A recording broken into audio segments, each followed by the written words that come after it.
Guys, today we are actually at my house because it is Saturday morning. The birds are chirping, or at least the squirrels are bitching. And I am just kind of wanting to see what this Rustler is going to be all about.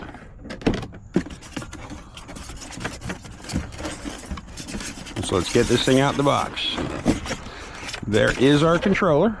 And we saw that in the slash. Again, I'm not mad about that thing, but I'm not sad about that thing. But guys, this is the Rustler we got. And guys, this body appears to be actually bagged compared to the slash. It wasn't bagged, it was just kind of just clipped together. Now guys, these things were introduced in 1994, and this is actually a fairly decent example, even though she's not a runner, but she's kind of part of my vintage electric collection. And what you got in 1994 was just a simple plastic tub chassis, an actual mechanical speed controller with a heatsink, and a brush motor. In 1997, nothing changed except for one thing. You went to a electronic speed controller, but you were still brush. Again, not much changes whatsoever. Now this has a little bit modern drivetrain in it, but this is a 1997 model. Now in 2010, this isn't one of them, but they went to the VX3 brushless system, but this is a 2010-2011. They always sold these things as brushed and brushless, depending on how much money you wanted to spend. But again, guys, no real changes. So guys, all three of these vehicles have something in common, from the 1994 model to the 2010 model.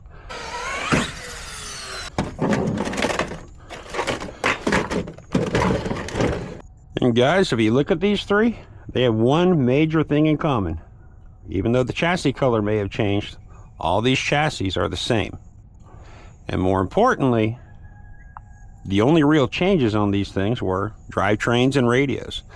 This guy's AM, this guy's AM, this guy's 2.4. So your only real changes are going to be body color and power systems and electronics. So guys, when you look at these three cars, which is your 94, your 97, and your 2010 edition, chassis are absolutely identical, and they're actually interchangeable. Because if you look where this electronic speed controller is with the servo under it, all that is still under these chassis. I mean, yeah, there were updates to the battery retention, like all three of these older models have body pins to hold your batteries in, so they went clipless on the battery, they went clipless on the body, but beyond that, guys, these things have not changed since 1994. And another thing all three of these cars have in common, yeah, all the spoilers are broke off of them, because that was kind of a problem. Those things were screwed and glued on there, and they did not stay on. But in 2026, 32 years later, we finally got a redesign on these things. Now guys, by design, I've always been a slash guy with Traxxas. But let's see if today they can make me a Rustler guy. Because this thing looks pretty cool. I mean, it's the same basic layout as the Rustler from 1994, but there's a lot of changes on this thing. So to me on this thing, the biggest improvement is this shock tower. This reinforcement right here, because for a lot of my friends, I've replaced a lot of front shock towers on these things, a lot of control arms, a lot of stuff on these things, but this thing looks a little bit on the different side. And the biggest change of all, guys, as far as brushless goes, now we've got the VX3 with the new 3200 kV motor in it. We've got new shocks, adjustable. They're calling these GTRs. You know, forget the idea we don't have titanium coated shafts, because that's what we all paid the money for. And it's got the 2057 waterproof servo. And it's metal. No, they're not saying sledgehammer on the tires, but if you're a Traxxas guy, you know these tires. It's got a decent looking set of front sand tires on there, more like dirt tires. And the coolest thing to me, guys, we literally have a convenient carrying handle. That's kind of important. Not important, it's just kind of nice. And the similarities are just same basic chassis layout with just a bunch of updates. A really nice clipless battery holder, and it looks like you can reverse it to put a smaller or a taller battery in this thing, go from like a 4,000 to a 5,000 Traxxas battery. But this thing looks pretty good. But again, let's see if this thing can make a Rustler guy out of me, because like I said, by design, I'm a short course guy. So this is a stadium truck, so let's see if we can go do stadium truck things. And I'm not going to say I'm in love with this transmitter, guys, but it does do transmitter things, and it doesn't really fit my hands the way it needs to. Don't really care for the switch. I don't like where the set button's at, but it does transmitter things. And it certainly looks like a 5,000 milliamp battery is going to fit, which is cool because it definitely fit the Slash. So let's go and get this thing in, get her powered up, and see what she does. Transmitter on. Power button hiding on the other side. Well, it does Traxxas things. Makes good pie plates out of those back tires. Now, for you guys that follow my Nitro channel, you know I am in fact a stadium truck guy, but I'm more of a Nitro stadium truck guy.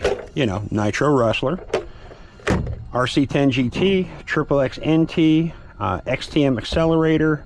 You know, I have quite a few of those things, but they're Nitros. Oh yeah, guys, what I meant by all those other cars having the spoiler missing, this guy is blessed with the spoiler, is actually a real spoiler, and it's part of the rear clipless body mount. So let's see what this thing will actually do.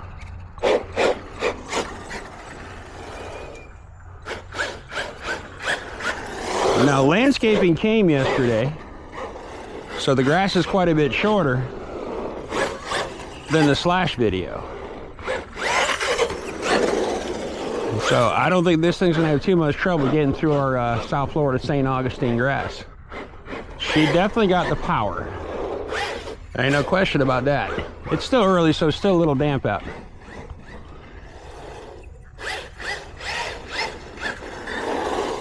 Yeah, she slides around like a stadium truck. And what always got me, like on a Nitro stadium truck, the ability to slide the butt around. Slide the butt around, have it turn, and get right back on the throttle and have the thing wheelie. That's what tells me I got a decent stadium truck. Let's do some grass runs. And if the Slash was anything, it was definitely durable. I proved that. I think I jumped the thing all in. Every jump that I did, which I think was like 15 jumps, I did in fact put those in my video. Yeah, she's not minding the grass whatsoever. Another thing Traxxas has always been known for, waterproof electronics. Remember guys, this thing will push. She's rear-wheel drive, so you don't get any steering when the nose is in the air. Now, we know she makes the power, but can she jump? Yes, she can.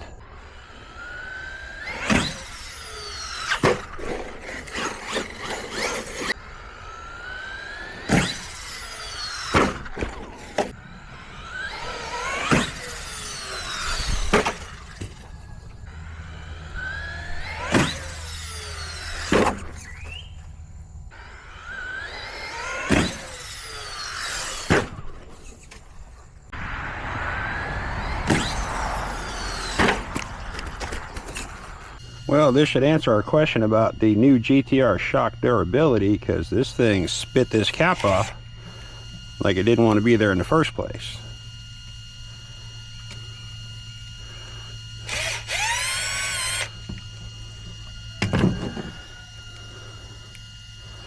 So we're going to do the right thing.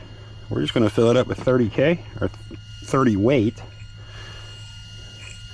Put the cap back on. Yeah, that didn't work out well. Let me get a pick to dig the cap off that thing. I got a little aggressive. I'm kind of glad that happened, guys. This is 3000K diff fluid. It is not Trinity 30K shock oil. So I'm just going to fill this thing back up, screw the cap back on it, bleed it out just a little bit. They're bladders. And guys, my pod battery's low, so well, guess what? I'm trying to do one-handed driving. So let's see what this will give us. Left. No, your other left. Yeah, he's not really good at one-handed driving. I guess we just need to practice. Well, it's getting a little drier out here, and now let's just say body retention sucks. So yeah, guys, I think I'll just stay down here so I can catch that body.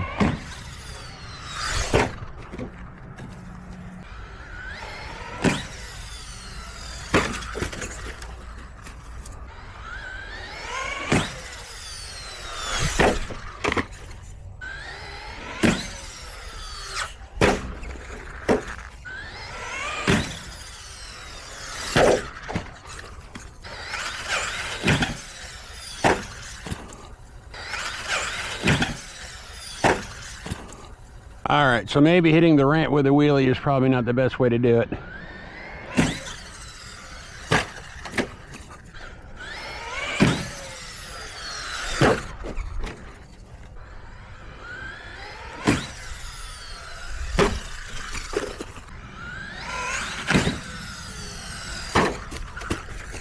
All right, guys, let's try this again. Had a little thing going.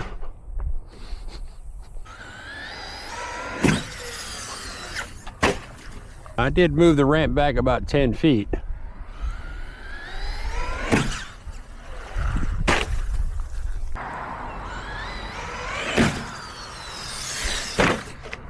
And guys, I'm not gonna lie, I expected a little bit more out of this thing. I truly expected more. I mean, maybe I was a little hard on it with the jumps, but it's not that I haven't done 1,000 times before. Yeah, I've broken some parts, but Traxxas, let's figure out how to keep this body on. Let's get shocks that don't blow apart, because that was always the Achilles heel of Slash for those rear shocks. All right, guys, for the damage report, well, second time she's blown that shock off. At all not happy about that. She already pumped all of her oil out, so let's just go ahead and dump all the grass out of this thing. Let's see, checking her out. Wheels are good, front shock's good, right rear shock's good. It just keeps, I think once you blow these things off being plastic, you're done. I got the motor, you could tell it is packed up with grass and sand. Probably not the best thing for a brushless motor. All right, guys, so I just kind of lightly screwed that shock back together, the bladder somewhere out in the yard, so it looks like I'll be buying a shock when these things become available, because these new GTRs, parts might be out, parts might not, but it's definitely going to need a shock. So guys, this is just my personal experience with this thing. I'm not a huge fan of it. It's just kind of not my thing, but I'm more of a short course guy truck anyway, so what I'm thinking, if you're going to spend the money, kick in the extra 30 bucks and get the Slash. The Slash seems to be a whole lot better, retains the body a whole lot better, and I didn't break a shock on the Slash. But listen, guys, it is hot as anything out here. Yeah, we're going to give it hot as anything. So I'll see you guys on the next one.